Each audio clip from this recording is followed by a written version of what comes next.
Bien, entonces aclarado ese concepto, la recomendación es que ustedes aprendan a redactar de manera manual sus escritos, marquen las tildes donde deben marcarlas, la coma donde debe ir, el punto final, el punto seguido, donde tienen que marcarlo, el acento. Es muy importante porque eso le permite que sus ideas sean entendibles. Bien, y eso hace parte de la evaluación o de la revisión. Bien.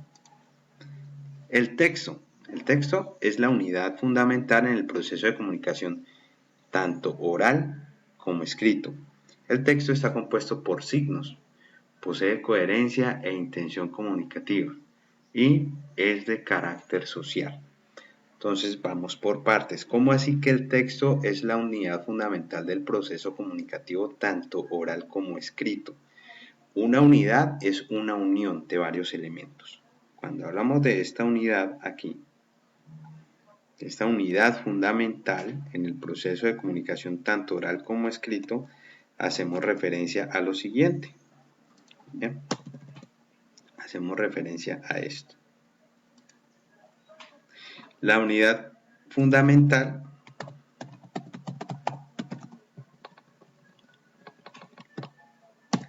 hace referencia a esa unidad entre la idea y las palabras que se utilizan para dar a entender esa idea. ¿Sí?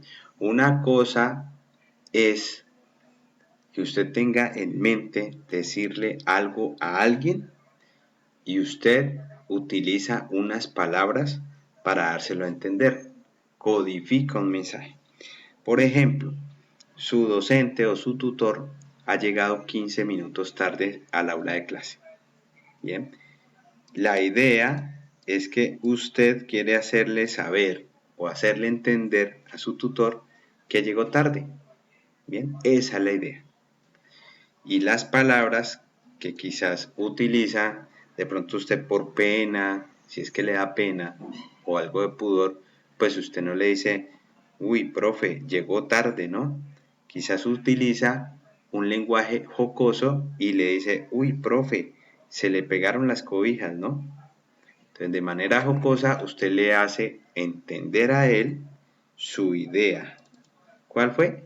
Llegó tarde. Pero utiliza otras palabras, otros códigos para darle a entender. Entonces, devolvámonos. El texto es la unidad fundamental en el proceso de comunicación tanto oral como escrito. A eso se le llama unidad fundamental, la unión entre la idea y las palabras que utilizo para dar a entender esa idea. El texto está compuesto por signos. Pues, ¿cuáles son esos signos? Los signos de puntuación, las mismas letras, ¿sí? Las tildes, las comas. Posee una coherencia, ya lo veíamos. La coherencia es la relación de las ideas del texto con el título o de las ideas entre sí. Y también tiene una intención comunicativa. La intención comunicativa es el objetivo. Cuando yo tengo claro cuál es la intención comunicativa, es mucho más fácil expresarse, es mucho más fácil comunicarse. La intención comunicativa es el objetivo. ¿Qué intención tengo yo? ¿Sí? Si usted desea solicitarle a su patrón, a su empleador, a su jefe, que le suba el salario porque lleva 10 años trabajando en el colegio y todavía sigue ganándose lo mismo, pues su comunicación tiene una intención comunicativa. ¿Cuál es? Hacerle entender que es necesario, para usted es muy importante, ganar un poco más de dinero, porque lo que usted tiene no le alcanza. Entonces, usted ya escribe una carta, argumentando pues las razones por las cuales usted requiere o solicita ese aumento, es una persona comprometida con la institución, aporta a los principios misionales, es solidario, es buen compañero, se queda más tiempo de lo estipulado. O sea, usted presenta los argumentos, todo un paquete configura en un mensaje para dar a entender una intención comunicativa. ¿Cuál es? Que le suban el salario. Bien. Y es de carácter social, ¿por qué? Pues el texto es de carácter social porque usted tiene la intención de que alguien lo lea. ¿Sí? El texto se produce con el objetivo de que alguien lo lea. Por eso es de carácter social. Entonces vemos aquí, la unidad comunicativa es esa misma unidad fundamental de la que hablábamos aquí. La unidad entre la idea y las palabras que utilizo yo para dar a entender esa idea. Se produce con una intención, tiene una intención comunicativa, tiene un objetivo. Está relacionada con el contexto o situación en la que se produce. La mayoría de los textos, por lo general, están mediados o responden a motivaciones. Usted escribe bien en la medida en que se sienta motivado, ¿sí? Hace letra bonita, escoge unas palabras adecuadas para lo que está escribiendo, ¿sí? Pero si quizás usted esté de mal genio, o esté enfermo, o esté preocupado, pues el contexto, o sea, eso que lo está afectando a usted, o la situación que está viviendo, pues se va a ver estrechamente relacionada con el producto del texto. Entonces el texto es una respuesta a la motivación que podamos tener. Y por último, el texto está estructurado por reglas que le ayudan a mantener la coherencia. Entonces, hemos hablado mucho de coherencia, de la relación entre las ideas del texto con el título, de las ideas que contienen un párrafo, pero para llegar a la coherencia es importante hablar de esto, de sintaxis. ¿Qué es la sintaxis? Es el orden y la relación de las palabras en una oración, así como las funciones que cumplen. Entonces, esa coherencia la da la sintaxis. No es lo mismo decir la casa es grande y bonita, ¿sí? Aquí está el sujeto y aquí hay unos adjetivos, grande y bonita, ¿sí? Gramaticalmente en nuestro sistema eso es entendible, pero yo no puedo decir la grande casa bonita, ¿sí? No hay un orden que me permita entender, es decir, esta coherencia. ¿Entendido? En la sintaxis me permite organizar las palabras de manera adecuada en una oración para que sea entendida la intención comunicativa. Bien, bien. Entonces, ¿qué es producir un texto? Producir un texto es explicarse y manifestarse. Es organizar información a partir de la necesidad de ¿qué? De interactuar con el otro, de dar a entender un mensaje. Es organizar información con un propósito. Cuando hablamos de propósito estamos hablando de el objetivo comunicativo. ¿Recuerdan el ejemplo en el cual usted quiere que su jefe le suba el salario? Ese es su propósito comunicativo. Ah, listo. Entonces vamos a ver cuál es el mensaje, ¿sí?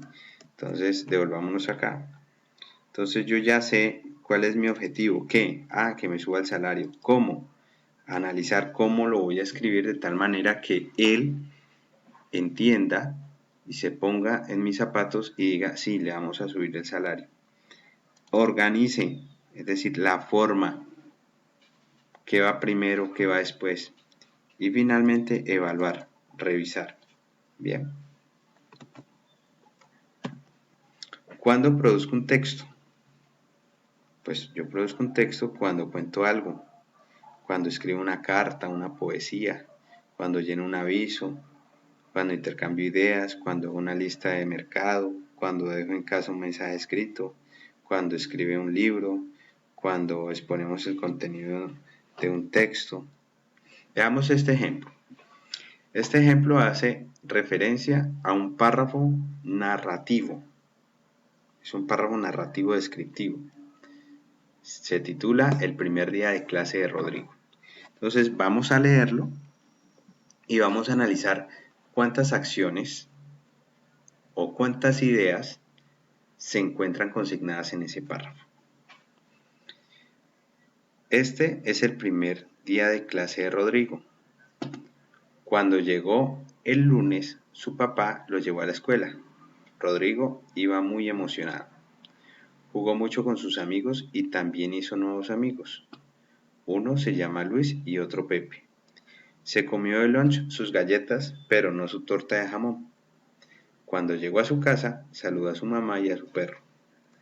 Comió pollo asado, que es su comida favorita, y ensalada. Luego hizo la tarea, jugó un rato, se bañó y se fue a dormir.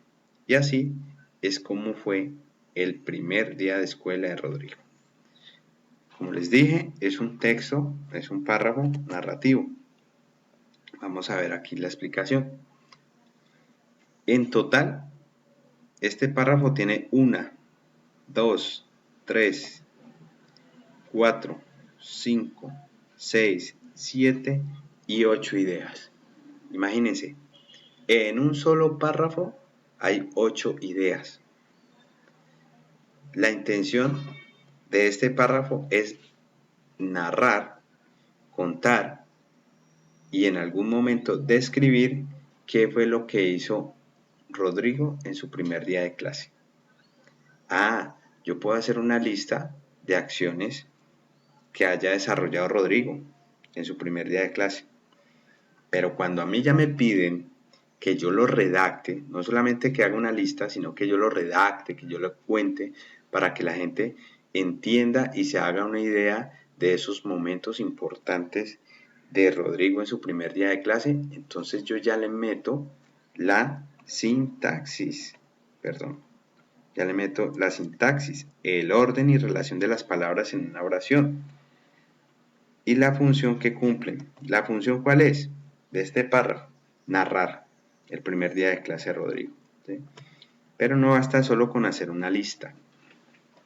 Aquí yo ya pienso en cómo organizo de manera cronológica esas actividades. Cuando hablo cronológico es que tiene un orden en el tiempo. ¿Sí? Entonces el primero tuvo que, antes de lavarse los dientes, pues tuvo que desayunar, ¿cierto?